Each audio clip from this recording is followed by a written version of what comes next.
Seja bem-vindo. Está começando o podcast Pelo Amor de Deus. Pelo amor de Deus! Pelo amor de Deus! Tá no ar! Podcast Pelo Amor de Deus. Eu sou Ed The Drummer e hoje eu tô aqui pra defender o Tomé, Botega. É isso aí, como diria o Silvio Santos, eu só acredito vendo. E em mais um episódio da série Personagens da Bíblia, nós vamos conversar sobre Tomé, o apóstolo de Cristo. Tá beleza, Edson! Você está escutando o podcast do site pelamordedeus.org.br, que vai ao ar sempre nas sextas-feiras, a cada 21 dias. Curta nossa fanpage em facebook.com/oficialpadd. Também siga no Twitter, através do @_PADD. Ou entre em contato conosco através do e-mail contato@pelamordedeus.org.br. Muito bem, Botega, como comentado, hoje mais um episódio da série Personagens da Bíblia e vamos conversar sobre Tomé, ali um apóstolo, né, um discípulo, um dos 12, veja só, acho que é o primeiro, inclusive, que a gente tá pegando pra falar, o primeiro dos 12, né? Então vamos começar aí sobre o significado do nome, cultura e tudo mais. O que significa Tomé, Botega? De onde é que vem esse nome aí? Isso, o Tomé, também, se pegar na língua inglesa, se chama Thomas. Porque, às vezes é difícil de reconhecer que a tradução de nomes às vezes diferencia bastante entre línguas. E também esse nome do grego é chamado de Dídimos, né? Outro nome que é bem diferente do Tomé que a gente conhece. Então o Tomé ele vem de origem hebraica, enquanto esse Dídimos vem de origem grega e ambos significam o gêmeo. Eles chamavam esse cara ali. Só que é engraçado que a gente não sabe direito quem que ele é gêmeo, né? De quem que ele é gêmeo. Mas em vários lugares ali, se a gente for ver em João, eles chamam Tomé de gêmeo. Então vai ver em João 11:16, 20, 24 e 21:2, que são os lugares em que ele é chamado e são citados esses dois nomes. Tomé, ou também conhecido como Dídimo. É tipo o Saulo que virou Paulo, né? Tipo, Saulo era o nome aramaico dele e aí Paulo o nome grego pra se identificar melhor e tal, né? Isso, e aí eles chamavam, inclusive, se for ver em João, né? Eles chamam dois nomes juntos. Então me parece que a língua hebraica e grega era falada ao mesmo tempo, enquanto naquela época ali, né? E também, se a gente for ver outros estudiosos, por exemplo, Eusébios, ele dá uma dificuldade a mais pra gente identificar quem foi Tomé, porque em alguns lugares ele chama Tomé de Judas, sendo que Tomé era só o sobrenome dele, né? Sei lá, a gente normalmente vê em alguns personagens que ele coloca tipo, Jesus de Nazaré. Era tipo um apelido que eles colocavam após o nome pra saber, aquele dia é o Jesus que veio de Nazaré. E esse aí era Judas, que era o gêmeo, entende? Então ele era o gêmeo de alguma pessoa. Então, por ele ser Judas, ele dá mais confusão em quem que ele era, de quem que ele era gêmeo. O Eusébio fala que ele podia ser gêmeo da Lídia, ou podia ser o irmão de Jesus também, como é mencionado em Mateus 13:55, fala de Judas, o irmão de Jesus. Esses aí são vários comentários que tem, né? Porque daí aquele lá seria o Judas Tadeu também, né? Tem... Isso. Aí, só que daí mistura nas listagens ali quando é comentado, é algo bem complexo, mas o que é bem claro é essa questão de que ele era Tomé, que no aramaico ali, no hebraico significa gêmeo, e no grego, então ele era chamado de Dídimo, porque Dídimo significa gêmeo também, então por isso que tinha essa... É tipo Paulo e Saulo, que Saulo virou Paulo, né? E era isso aí, né? E até então a gente não sabe de quem que ele é gêmeo, tem não se sabe. uma certa clareza nisso. Também não importa, né? Porque ele aparece pouco, eu acho. Mas quando aparece pra valer. Aparece bem. É que o pessoal diz, aqui a história é de Jesus, não é do Tomé. Então, não importa de que ele era gêmeo, né? Tipo, acho que esse foi o intuito dos evangelistas ali, né? Das cartas, né? Dos evangelhos. Era tipo o mestre dos magos. Ele nunca aparece muito, mas quando aparece, tá falando alguma coisa interessante que às vezes as pessoas nem entendem. Boa. E aí a gente vê, então, o Tomé aparecendo aí, a cultura que é local que a gente tem é ali na Galileia, na Judéia, onde Jesus andou, basicamente, né? Porque ele era um discípulo de Jesus, né, Botega? Então a gente vai ter essa cultura aí da época de Jesus. Então tudo que a gente entender da época ali em que Israel, vamos dizer assim, estava sendo subjugado por Roma, né? Então Tomé tá ali no meio, né? Então tendo que viver ali sobre o domínio romano, aquela cultura dos judeus e os fariseus, saduceus e herodianos e tudo mais, né? Isso, e como ele era um dos 12 apóstolos, provavelmente a localidade de onde ele veio ali é ao redor da Galileia ou também Antioquia, falam os historiadores, por onde provavelmente ele veio. Inclusive, ele veio da casa de Usher. Não sei se eu pronunciei correto, mas deve ser. E outra coisa interessante sobre o Tomé é que se a gente for ver histórias relacionadas, que acho que é onde a gente consegue mais conhecimento do Tomé, segundo a tradição da Igreja Ortodoxa Síria de Kerala, no sul da Índia, Tomé viajou até lá, né, que a gente vai conversar depois, assim, como ele seguiu como apóstolo, né? Então a história dele mostra que ele viajou para o sul da Índia, onde que lá ele também é conhecido como patrono dessa região. Ainda era a época ali onde que o Império Romano era super forte, né? E ele foi para o sul da Índia para pregar o evangelho lá nessa área. E também existe um evangelho de Tomé que foi descoberto no Egito em 1945, então é algo extremamente recente, e junto com outros livros que falam também sobre os ensinamentos de Jesus, e muitos deles, claro, não entraram nos evangelhos canônicos por causa de ser muito recente. E o evangelho de Tomé ali, ele não é um evangelho narrativo como a gente conhece os outros 4 evangelhos que a gente tem na Bíblia, mas ele também é um dos escritos bem importantes, que é um dos escritos mais antigos sobre os evangelhos, contam os ensinamentos de Jesus, e também é bastante importante, usado bastante para entender mais sobre os ensinamentos de Jesus e como que o cristianismo primitivo daquela época, o Novo Testamento, funcionava, né? Como é que é usado para entender mais sobre o cristianismo primitivo daquela época. E uma coisa engraçada, interessante, eu não sei se realmente é verdade ou se chegou ao ponto de Tomé chegar lá, mas existe uma lenda paraguaia que Tomé esteve também no Paraguai e pregou para ele sobre a verdade santa, e diziam inclusive que ele carregava uma cruz de madeira nas costas. Será que é verdade? Eu acho que esse aí já é lenda, hein? Se for ver, assim, se atravessar o Pacífico ali, será que ele tinha como? Ou será que ele foi para Alasca? Mas que nem assim o Tomé diz que depois ele foi pra Ásia ali, né? Que nem tu comentou, né? Uhum. E diz que lá tem uma igreja que foi construída e tal. E nessa igreja tem na porta tem tipo uma lança, uma vara, sei lá, um poste, né? Que foi colocado lá, que era de Tomé. E esse poste era tipo assim, um negócio meio sagrado, assim, que diz que ele permaneceria de pé e nada derrubaria, não sei o que. Aí teve aquele tsunami lá, sim, e aí destruiu tudo ao redor, e aí o santuário ali ficou em pé, né? Aí já cria aí um esquema misticismo. Ali. Um misticismo. Aí os budistas lá, e eles ficavam sempre perseguindo os religiosos, os cristãos, os católicos, sei lá. E daí parece que depois disso daí eles começaram a respeitar mais e tal. Não, olha só e tal. Mas daí é aquela coisa, né? Tipo, quanto disso é verdade, né? Não tá na Bíblia isso, né? Então... não sei se dá pra acreditar muito aí ou colocar tanta fé num poste que isso não te traz próximo a Cristo. Sim, até porque além dessa paixão, né? Faz sorrir, faz chorar. Mas, e essa questão do evangelho de Tomé aí, Botega, tu chegou a ler ele? Não, na verdade, existem muitos apócrifos que falam da história de Tomé. O evangelho realmente de Tomé eu não cheguei a ler, mas pelo que eu li sobre ele é como se fossem, assim, parábolas, né?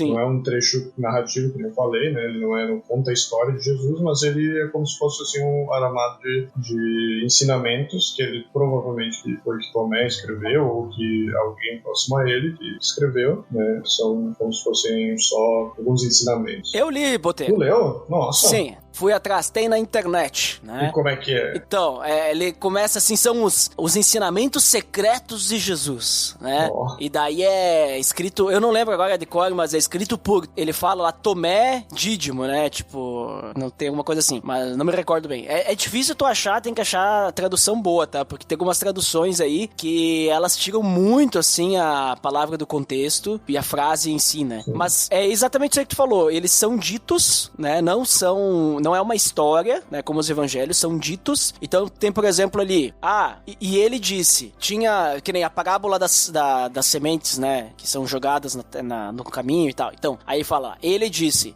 tinha uma semente que foi lançada no coisa e tal, e aí acaba ali, né? Sim. E ele disse, se você não fizer isso, não fizer aquilo e tal, não entrará no reino dos céus. Então, tu vê que tem bastante coisa que tá nos evangelhos, que é muito semelhante, sabe? É igual, basicamente, é a mesma frase. Tem outras coisas que não estão. Só que qual que é o problema? O que é complicado? Como são ditos apenas, são, tipo assim, como se fosse uma lei, né? Tipo, tu tem, artigo 1, artigo 2, artigo 3 ali e tal. E tu não tem a história, tu não tem o contexto disso. Então, tu pode muito facilmente ter uma má interpretação do que tá escrito ali. E também não é canônico, né? Não é inspirado. Pode nos ajudar, se é realmente escrito por Tomé, se é verídico isso, então pode nos ajudar a ter uma visão de Tomé diante daquilo que Cristo falava. E que nem eu falei, muitas coisas estão nos evangelhos, né? É comparável. Só que a gente não pode usar isso como lei, né? Como inspirado, porque não é inspirado por Deus, né? É que nem, por exemplo, a gente pegar o livro do Enoque, né? O livro do Enoque, ele não é inspirado. A gente não pode usar aquilo lá como verdade de Deus. Mas a gente pode ver, digamos assim, como que Enoque via a cultura daquela época, né? Como que ele narra os acontecimentos. Mas a gente não pode utilizar aquilo pra servir como doutrina. Então, a mesma coisa do Evangelho de Tomé. Se por curiosidade quiser ler, não vejo problemas, né? Tipo, tu vai conhecer ali um pouquinho como é que ele enxergava Jesus e tudo mais. Lembrando sempre que Tomé, assim como todos os outros apóstolos, não era perfeito, né? Inclusive enquanto Jesus estava aí. Só que o que faz a palavra dos evangelhos ser perfeita é que ela não foi escrita apenas pelos apóstolos. Ou, no caso de Lucas, né? Ela foi escrita e inspirada por Deus. Isso a gente tem que sempre lembrar, né? Sim. A gente pode ver esse livro como qualquer livro cristão, né? Que vai ler com um olhar, assim, que é um livro escrito por um cristão, teoricamente, e tentar entender o motivo dos escritos e tal, entender como, por exemplo, entender como que a igreja primitiva entendia a Bíblia, entendia a palavra de Deus, mas ela não faz parte da Bíblia, então a gente só vai usar como alguma coisa que possa aconselhar, que possa ajudar em entendimento, mas nada que, digamos, que nem falou, né, vai adicionar uma nova doutrina à Bíblia, né? Uhum.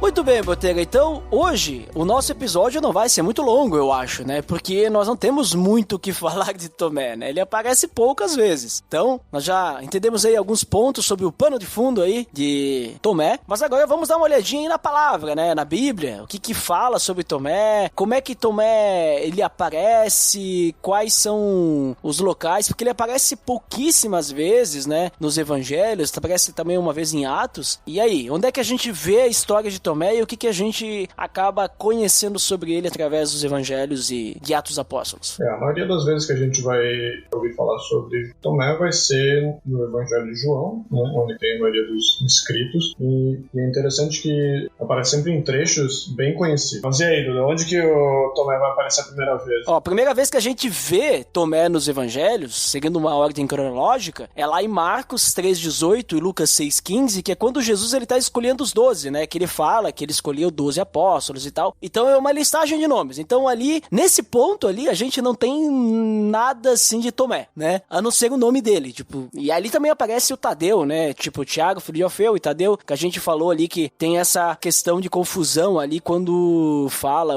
se Tomé é o mesmo que Tadeu, Judas Tadeu, né? E tal. Eles aparecem juntos, aí o pessoal fica aí nesses debates aí que não tem muita certeza. Depois, Botega, ele vai aparecer em Mateus 10:3, 2, que é quando Jesus envia os 12 apóstolos. Lucas 6,15 e Marcos 3,18, eles são iguais, né? Tipo, é o mesmo momento ali, né? Mesmo texto. Agora, Mateus 10,13 é em outro contexto. Também é uma lista, né? Em Mateus 10. É uma lista aí dos nomes. E aí a gente vai pra João, que é onde vai aparecer mais Tomé em situações, né? Porque nos outros 3 evangelhos, Tomé não aparece nunca mais depois. Isso, e aí o que acontece aí quando a gente olha pra João, Botega? O que Tomé, em que situações ele aparece aí? Em João é onde que a gente vai conseguir realmente ouvir, digamos assim, Tomé, né? Vai ser momentos que ele vai ter local de fala, não vai estar só um dos nomes aparecendo ali, né? Então a primeira vez que a gente vai ver Tomé no Evangelho de João vai ser no capítulo 11, versículo 16, e o interessante é que Tomé aparece sempre em locais conhecidos, né? Versos conhecidos. Então, por exemplo, esse primeiro que ele aparece é no capítulo 11, onde que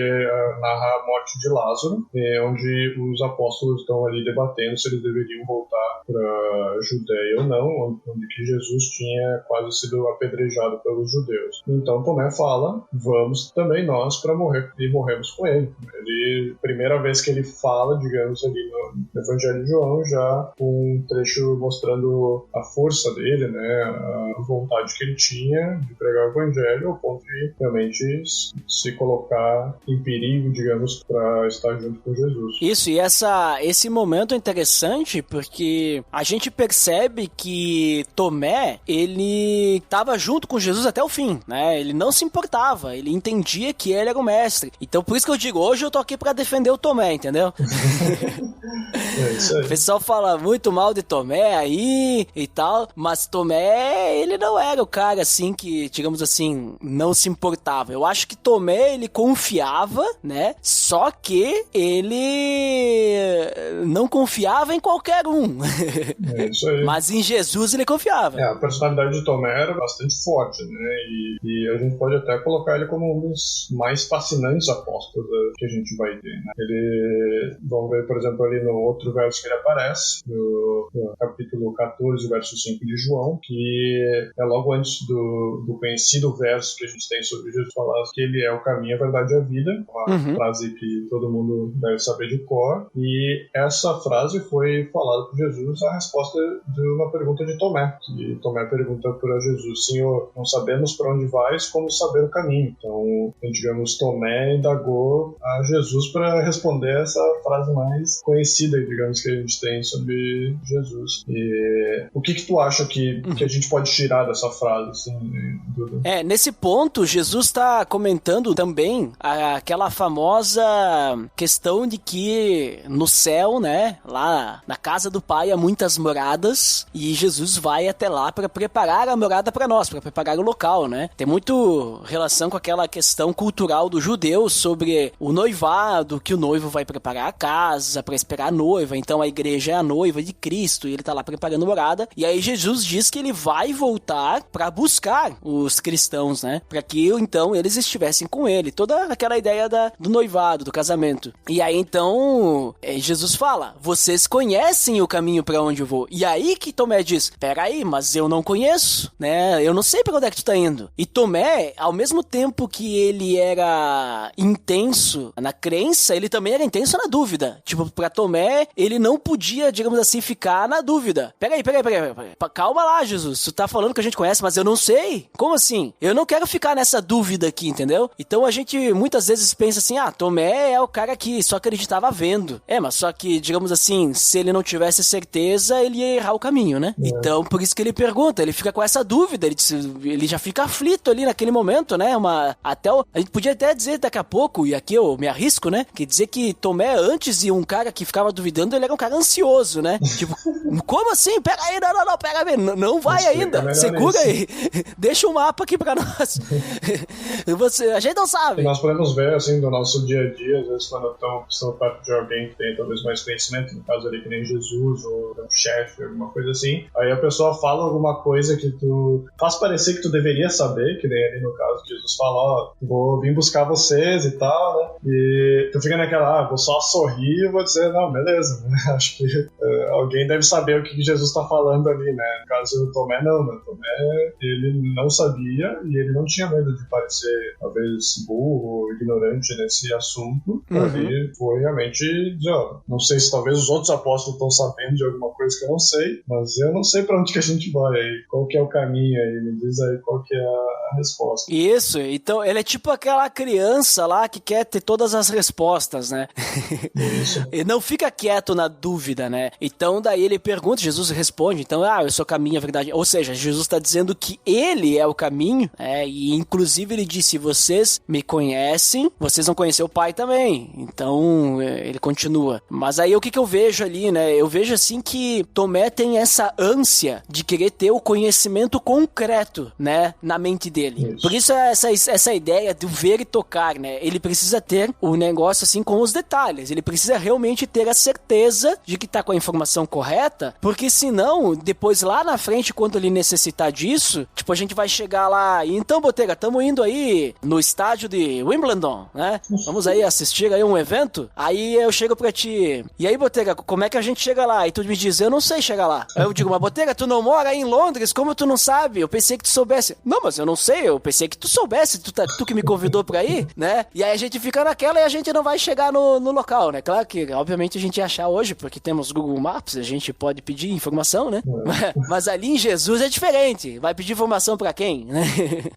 Né? Ele ainda mais que ele estava ali com os apóstolos, digamos, o pessoal que estava começando o Novo Testamento, digamos. Eles tinham que, digamos, escrever o Novo Testamento, então tinha que deixar alguma coisa pra nós, não ficar na dúvida. Exatamente. Mas aí depois, Botega, a gente falou ali então do momento que Tomé demonstra a sua fidelidade a Jesus, que ele vai aonde for sem medo de morrer. Se for pra morrer, eu quero morrer com Jesus, né? Isso. A gente falou ali dessa questão de que Tomé, ele tinha essa necessidade de ter informação concreta, de saber sempre com os detalhes pra não cometer algum erro. Talvez ele era até um pouco preocupado demais, né? Que nem eu falei, ele era bem intenso, né? E depois, onde é que Tomé aparece novamente, Botega? Isso, ele vai aparecer de novo no capítulo 20, nos versos 24 a 29, que temos também a passagem mais conhecida de Tomé. Esse é onde que a gente vai conhecer ele como incrédulo. É o momento que ele vai falar ali para os apóstolos que se ele não vê os sinais na mão, se ele não vê os cravos e não puder botar o dedo na mão, se ele não puder botar a mão do lado de Jesus, onde ele recebeu a lança do guarda lá, ele não vai acreditar que Jesus realmente ressuscitou. Até ele não ver realmente ali Jesus com todas as marcas, ele não vai acreditar, porque a situação ali era que Jesus tinha aparecido para os discípulos e aparentemente Tomé não estava entre eles. Então os discípulos foram falar para Tomé, dizendo, Jesus apareceu aqui, né? E aí mesmo sendo os discípulos, né, e Tomé conhecendo eles, mesmo assim o Tomé disse, olha, eu só acredito vendo. Eu não acredito que vocês todos viram Jesus e ninguém mais viu, eu não vi. Eu preciso ver também para acreditar, né? Então mostra um pouco da incredulidade dele em relação ao que os apóstolos estavam falando, mas também mostra um pouco de determinação dele, de realmente ir até as últimas consequências para entender o que está acontecendo, né? Como assim ele está de volta, né? Vamos entender mais sobre isso. Isso. E tem um detalhe importante, falando sobre a questão da fé de Tomé aí, né, que o pessoal critica bastante. E eu não tiro também a questão de criticar também, se quiser, né? Porque realmente ele queria ver, né? Para crer, né? Mas tem um detalhe nesse capítulo 20, Botega, porque o capítulo 20 começa dizendo que Maria Madalena chegou no sepulcro, viu que a pedra tinha sido removida, ela entrou lá e viu que Jesus não estava lá, o corpo de Jesus não estava lá. Ela foi, correu, falou para Pedro e falou para um outro discípulo, que não é citado especificamente ali. E aí eu te pergunto, Botega, Simão Pedro e esse outro discípulo creram no que Maria Madalena falou ou não creram? Eu acho que eles tenderam a crer, né? Mas eu digo que eles não creram, né? Por quê? Porque assim como Tomé, eles devem ter falado, eu só acredito vendo, porque eles fizeram o quê? Foram lá olhar. Por que eles não acreditaram em Maria Madalena e disseram, vamos contar para os outros? Não, peraí, primeiro nós vamos ver, porque ela é uma mulher, ela não sabe o que tá falando, ela tá vendo coisa, entendeu? Eles tenderam a acreditar, mas realmente foram lá buscar... Vamos confirmar, né? Confirmar o que ela falou, né? Eles podiam ter sido, sim, você que sabe, né? Tem uma pedra enorme lá na frente, ninguém consegue tirar aquilo lá sozinho, então acho que vai acontecer isso mesmo. Exatamente, né? E realmente verificaram a informação. Então, a informação tá correta. Jesus não tá mais lá. Mas ninguém tinha visto ele até então. Não sabe se tinha roubado o corpo ou se realmente ele tinha sido ressuscitado. O que eu quero dizer assim é que todo mundo fala de Tomé, mas Pedro também não acreditou lá, né? Ele quis ir lá ver. E a Bíblia fala no versículo 9 que eles não haviam compreendido que, conforme a Escritura, era necessário que Jesus ressuscitasse dos mortos. Então, talvez na cabeça deles, eles ainda estavam achando que alguém foi lá e roubou o corpo de Jesus, né? Sendo que todo mundo sabia que tinha os guardas lá cuidando e tal, né? Então, eles não acreditaram. Obviamente que a gente também, eu tô brincando aqui, né? De falar, eles não acreditaram, peguei vocês, né? Mas, obviamente, que tinha uma questão também, né? A cultura da época, a mulher, ela não era muito considerada, né? Confiável, né? Ainda mais Maria Madalena, que... Não tem uma boa fama. A profissão que ela tinha, né? Apesar dela ter sido... se arrependido e tudo mais, Cristo mesmo, né? Ter perdoado ela e tal. Mas também tem a questão de que qualquer questão precisava de mais de uma testemunha, né? E Maria Madalena foi falar sozinha. Então, tem tudo isso, né? Que a gente tem que considerar, obviamente, né? E, claro, eles não... digamos assim, a falta de fé deles ali foi a falta de compreensão, que a gente sabe que os discípulos ali, né, Botega, eles tinham uma certa dificuldade de entender o que Jesus falava, né? Porque eles precisaram de 2 multiplicações de peixes aí, de pão e peixe, pra entender que Jesus podia multiplicar pão e peixe, né? Então tu vê que os caras esqueciam um pouco das coisas, né?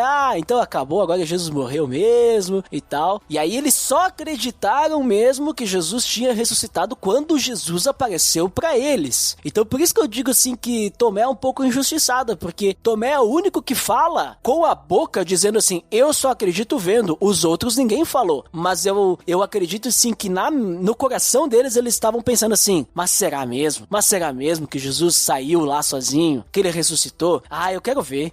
Aí por isso que Jesus aparece pra eles, né? Então eu creio assim que todos os discípulos eles eram incrédulos, mas Tomé era o único que tinha coragem de dizer, que nem tu falou antes, né? Coragem de dizer, olha, eu quero ver, porque eu não acredito no que vocês estão me falando, que vocês viram Jesus, né? Vocês são em 12 testemunhas aí, eu não acredito, eu quero ver Jesus também, eu quero ter o privilégio de ver, eu tenho, vamos assim, o direito de ver Jesus, eu segui ele durante todo esse tempo, eu quero ver ele também, né? Então, eu vejo assim nesse sentido que não apenas incrédulo, né? Porque sim, ele queria ver para crer, isso a gente não tem dúvida, mas ele queria a confirmação, assim como quando ele pediu para Jesus, mas Jesus, onde é que é esse local aí? A gente não conhece o caminho, né? Não sei se tu pensa de uma forma parecida ou tô viajando, Botega. Eu acredito que é isso aí mesmo. A gente vai ver também a questão dos discípulos se trancarem lá naquele lugar onde que depois Jesus apareceu, né? Que Jesus teve que até atravessar as paredes para conseguir entrar lá onde os discípulos estavam, mostrando que eles perderam o mestre deles e eles não estavam entendendo direito qual que era a missão deles, né? Que na verdade era para eles irem pregar o evangelho e não se trancarem dentro do coisa. Então Jesus teve que ir lá e chamar eles para mostrar que realmente o que ele estava pregando era verdade.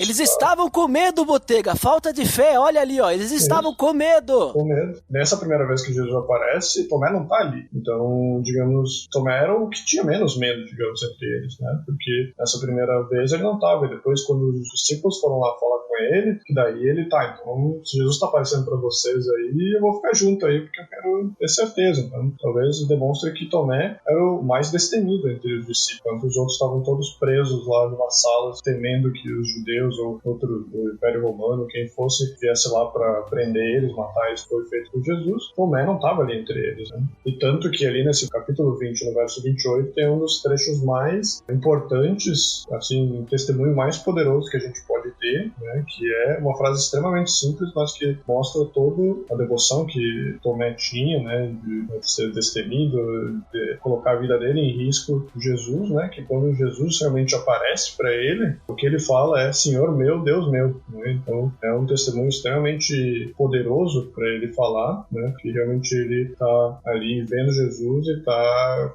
dizendo que Jesus é o Senhor dele, é o Deus dele, né? E colocando Jesus a esse posto, né? Então realmente realmente colocando Jesus no lugar dele. Então é um ápice, assim, digamos, do momento ali de Tomé com Jesus. Exatamente, né, Botega? E a gente vê, e nisso que tu acabou de falar, que Jesus, ele não rejeita quando nós temos dúvidas que são honestas e que são dirigidas pela fé, né? Ele não vai rejeitar isso, né? Claro, Jesus fala, né, depois, porque você me viu, você creu, felizes os que não viram e creram, né? Dá uma alfinetadinha ali, né? Mas acho que ele tá também querendo ensinar que a gente não vai ver Jesus sempre, né? Isso. Os que viriam depois, né? Mas a questão é que Jesus, ele não repreende de uma forma Tomé dizendo assim, porque você, né, não crê em mim e tal. Não, ele simplesmente vai lá, dá aquilo que Tomé pediu, que era uma prova, tô aqui, né? Agora pare de duvidar e creia, né? Então ele dá amor pra ele, olha, eu estou aqui só pra ti, né? Pra que você possa entender de que esse é o caminho, essa é a verdade, né? Porque Tomé necessitava, né, das verdades, né? Teoricamente, Jesus apareceu ali na segunda vez simplesmente para mostrar para Tomé as marcas, né? Que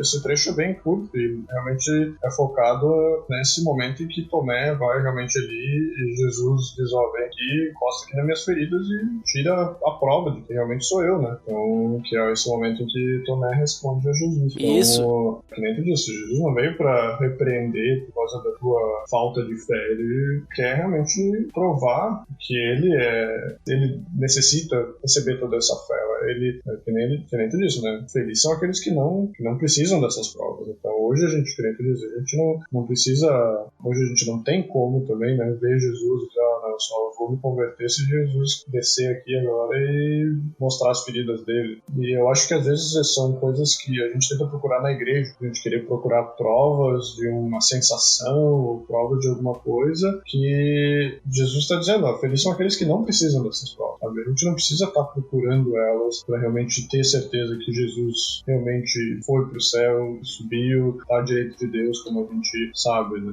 Então nesse ponto ali não existe dúvida, não existe, digamos, a gente pode dividir essa dureza de Tomé nessas duas áreas. As coisas que realmente não precisam se ter dúvida são essas em relação a Jesus. Ele realmente ressuscitou. Ele foi ali para Tomé e disse, não precisa ter dúvida dessa área, eu tô aqui e realmente isso aconteceu. Agora, das outras áreas, a gente pode tirar isso como opositor, né? Ele realmente ter dúvidas em momentos, em questões em que hoje em dia nós também podemos buscar clareza. Né? Então, assim, outras questões, como essa de Jesus, a gente tem que ter certeza do que aconteceu e não precisar provas.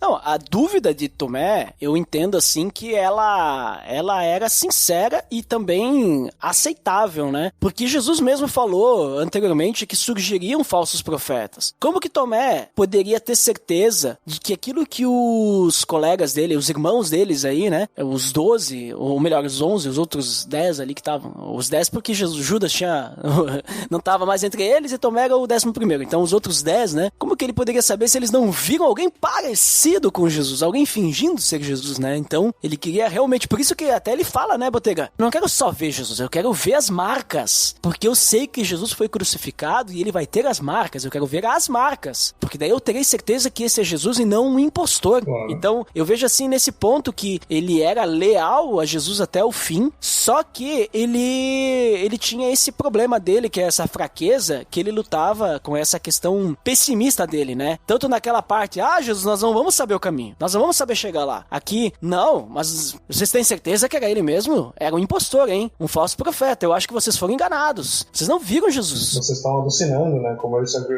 tem um pessoal que fala. Estão alucinando. Vocês estão querendo... Vocês viram o que vocês querem ver, né? Entendeu? Então, mas assim, agora, apesar dessa fraqueza dele, desse ponto negativo, eu vejo que ele tem como ponto positivo que a gente pode aprender que quando a gente tem dúvida, é muito melhor a gente falar em voz alta essa dúvida do que a gente não crer em silêncio. Guardar isso dentro de nós e a gente perecer por falta de fé em silêncio. Porque quando a gente fala alguma coisa, dúvida não é pecado, gente. Não tem problema ter dúvida, né? A gente pode ter dúvida, porque a dúvida, ela encoraja a gente a pensar mais uma vez. O propósito da dúvida, muitas vezes, é aguçar a nossa mente para a gente conseguir refletir sobre aquilo, pensar de novo e entender melhor a situação. A dúvida, ela pode ser usada para propor uma pergunta, para a gente conseguir obter uma resposta, para a gente conseguir mais detalhes, para a gente provocar uma decisão. Então, a dúvida, ela nunca tem que ser uma condição permanente na nossa vida. Ela tem que ser só um pontinho para que a gente possa, então, a partir dessa dúvida, ter algo com mais exatidão, algo mais esclarecido, né? Então, eu não vejo que a dúvida, ela seria um grande problema. Porque, assim, o que acontece? Eu vejo, Botega, que nem tu falou de igreja, eu vejo muitas pessoas com dúvida na sua fé. A gente sabe que no momento que a gente aceita Cristo como nosso Senhor e Salvador, que o Espírito Santo vem habitar no nosso coração, a gente tem a certeza da salvação. A Bíblia é clara sobre isso. A gente tem a certeza, mas tem pessoas que não têm a certeza da sua salvação. E aí elas ficam com essa dúvida no coração e elas não perguntam. Elas têm medo de falar porque elas acham que podem ser, muitas vezes elas acham que podem ser criticadas. Ah, porque você não tem fé, porque é falta de fé, ah, porque você é isso, porque você é aquilo. Elas podem ser motivo de chacota dentro da igreja, mas não deveria ser assim. Deveria ter que ser perguntado. Olha, eu tô passando aqui uma crise de fé. Eu tenho dúvida. Será que Jesus me salvou mesmo? E aí, através dessa dúvida que a pessoa tem, ela pode ser orientada por alguém mais maduro, ela pode ser direcionada, ela pode ser indagada sobre várias questões que podem ajudar ela a encontrar o caminho, que é Jesus, né? É o único caminho, né? Que a gente comentou antes. Então, sabe, a dúvida, ela não é necessariamente algo ruim quando a gente fala, quando a gente externa essa dúvida. Agora, o que não pode acontecer é a gente ficar em silêncio, com a nossa dúvida dentro de nós. Porque senão a gente vai se trancar lá numa sala, né, Botega? E ficar esperando Jesus atravessar a parede e aparecer pra nós, pra gente ter certeza que a gente pode sair por aí e pregar o evangelho. Claro. Não, a gente tem que falar. Olha, eu não tô entendendo isso. Eu não entendi. Eu quero ter uma resposta mais concreta, né? Então acho que se a gente pode aprender alguma coisa com o Tomé, é isso. E eu vejo também que, pelo menos, eu gosto de pensar que a igreja brasileira, no geral, assim, ela está sempre bem suprida por conhecimento. Eu acho que o povo brasileiro é bem duvidoso, assim, adora saber as informações no mínimo detalhe. E que eu vejo, assim, em relação à igreja inglesa, digamos, se for comparar, aqui é muito mais fácil as pessoas ficarem na dúvida, as pessoas não terem certeza, terem medo de perguntar, porque a tendência sempre é tu ter a igreja como aquele negócio que vai no domingo, né? Tem algumas igrejas que são um pouco mais abertas, assim, que tu tem um pouco mais de relação, inclusive com o pastor, o vigário, sei lá como é que for chamar. Daí tu consegue, às vezes, até questionar um pouco mais. Às vezes, por exemplo, na igreja que eu participo agora eles fazem cursos e tal, então existe mais oportunidade de aprender, eles tentam incentivar isso, mas existem pessoas que estão anos dentro da igreja e elas realmente não têm certeza de muita coisa, elas não têm certeza da fé delas, não têm certeza de coisas básicas que tu deveria aprender logo que tu entra na igreja. E cada dia que passa que tu não esclarece essas dúvidas, fica mais difícil de tu questionar. Tu vai estar lá, sei lá, 2 anos na igreja, tu tá ainda com dúvida de alguma coisa, começa a pensar assim, né, será que agora é a hora de pedir? Será que as pessoas não vão ficar pensando, nossa, fazendo, sei lá, tanto tempo que tu tá frequentando aqui e agora tu vai perguntar que de cristão é tu, né, alguma coisa assim. As pessoas acabam deixando isso de lado. E claro, a partir do momento que eu vejo agora, assim, que eu participando de um dos cursos que eles estão oferecendo lá, eu vejo quão fácil é as pessoas demonstrarem que elas estão em dúvida, e é assim, é muita gente que tá com dúvida. Então, se você tá ouvindo, tá com dúvida em alguma coisa, procura alguém que demonstre carinho por ti, que demonstre esse amor de passar um tempo e explicar isso, porque não tem vergonha nenhuma, nem Tomé mesmo fez ali, não precisa ter vergonha, precisa saber chegar na pessoa certa, e essa pessoa, se ela realmente for um cristão que a gente espera que seja maduro, ela vai demonstrar amor e vai te explicar e vai tirar tempo para destrinchar esse assunto até que tu tenha completa certeza, ou pelo menos isso esteja mais esclarecido na sua mente. Então, como a Duda falou, não durma com a questão. Acho problema é dormir com a questão, dormir com o problema, dormir com a dúvida e deixar isso de lado como se a Bíblia fosse uma grande incógnita, como se,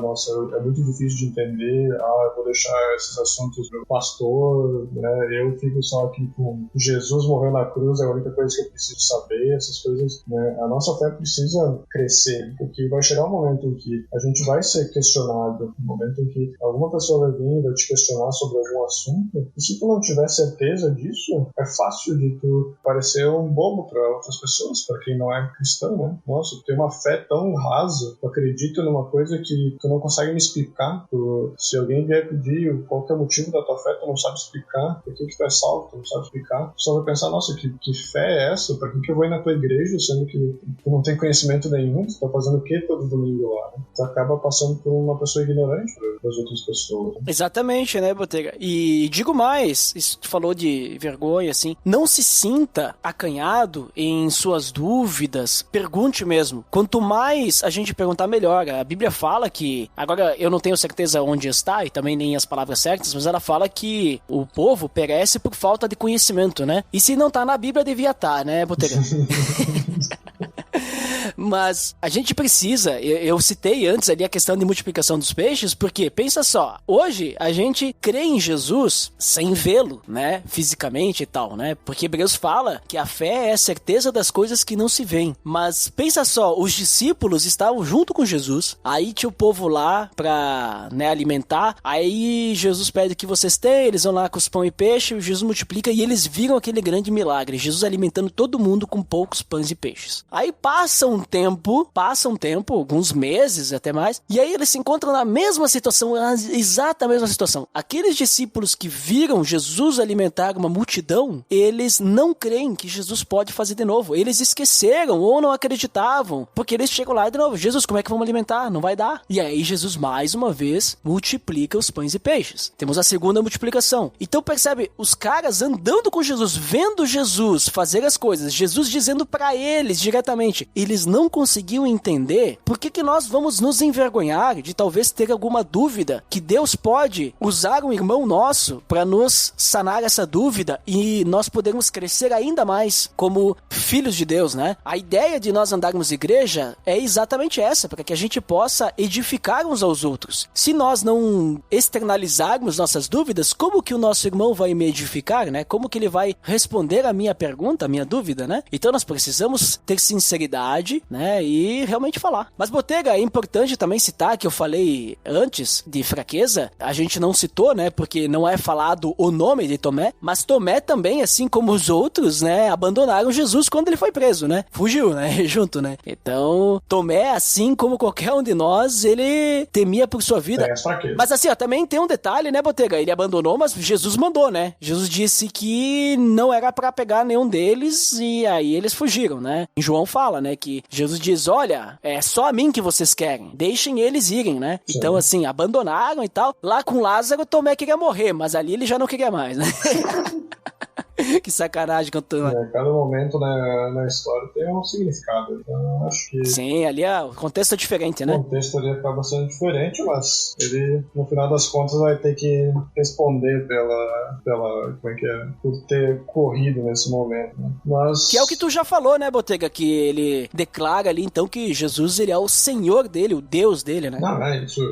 Acho que todos os discípulos cresceram, inclusive, com essas baixas, né? Eu acho que mostra que pra te ser cristão, tu vai ter momentos em que tu vai cair, tua fé vai ser abalada, né? Que mesmo os discípulos correram ali ao invés de ficar com Jesus, mesmo eles temendo, mas a gente pode ver ali que, digamos, a ideia principal era que os discípulos continuassem vivos para poder pregar o evangelho, né? Não fossem mortos com Jesus, que não era a ideia para eles. Então, Jesus deu, digamos, mesmo que seja negativo, ele deu a escapatória para os discípulos para que a missão principal deles, que era pregar o evangelho, continuasse funcionando. E nós temos depois, Botega, mais 2 aparições onde Tomé aparece, né? Mas daí não tem tanta história sobre Tomé, né? O maior, assim mesmo, é aquele ali de Lázaro, né? E o Jesus, né? Aparecendo para Tomé. Mas João 21:2, Tomé aparece na contagem ali quando Jesus aparece para os 7 discípulos, que eles estão lá na pescaria e tal. Só que ali quem é o personagem maior é Pedro, né? Que, digamos assim, toma conta, é o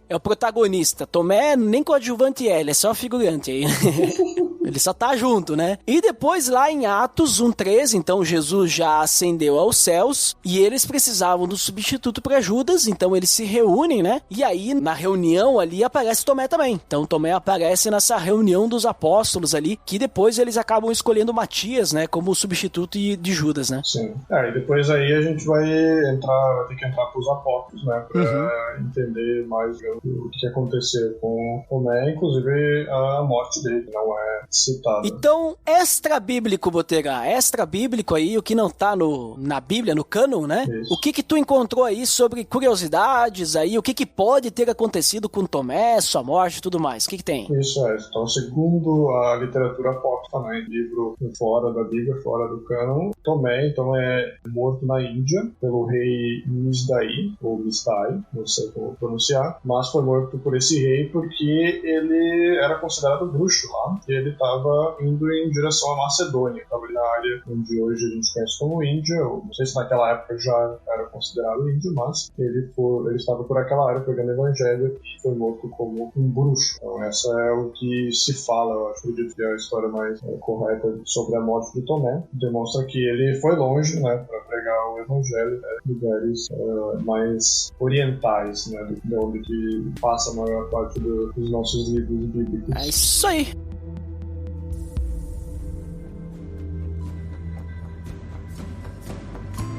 Então, Botega, muito bom o papo aí, acabou rendendo um pouco mais, né, do que esperávamos, né?